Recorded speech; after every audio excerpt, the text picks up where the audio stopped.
مساء السعادة ومساء الجمال، مساء الفل ومساء الحلويات على أحلى متابعين في الدنيا.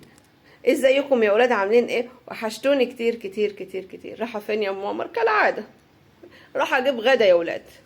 عارفين سؤال كل يوم الصبح، هناكل ايه هناكل ايه؟ من المفترض النهارده كنا هناكل سمك مقلي، بس ابو عمر نزلة البرد مضحضحاه. مضحضحاه يعني مكسراه يعني مدشملاه يعني مبهدلاه، اي مصطلح يعجبكم. فهنزل كده اشوف اي حاجه اجيبها لهم. احتمال نجيب ايه؟ نجيب عدس بجبه ونجيب رز ونضرب النهارده كشري. لسه يعني ايه، والله اعلم. حسب ما انا هلاقي في السوق هجيب. بس يعني النيه النهارده كشري. هيجي استاذ علاء يقول لك لا كشري، لا انا مش اكل كشري، ويقعد يدوخنا ويلففنا حوالين نفسي. فهم عندهم خيارين، يا اما ياكلوا كشري يا اما ياكلوا حواوشي. حاجه من الاتنين، يا ده يا ده.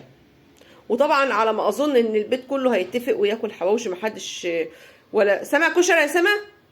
كشري حواوشي.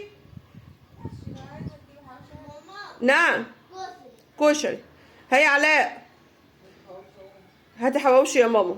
انا هجيب، انا ما بجيبش حواوشي جاهز، انا ضد الحواوشي الجاهز. انا هجيب حاجتي، اجيب لحمتي وبصلي وفلفلتي وطماطميتي وعيشي بتاع الكشري المخصوص دوت، واعمل انا الله كده حلو من بعيد، امال هو كان لازق في وشي ليه؟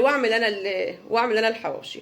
هننزل نجيب حاجتنا، وعندنا كده فضلة خيركم حته دهنه في التلاجة كده، ولا باينه حته ليا، نعمل بها الحواوشي وناكل احلى حواوشي. يومكم سعيد، يومكم بيضحك، يومكم زي العسل.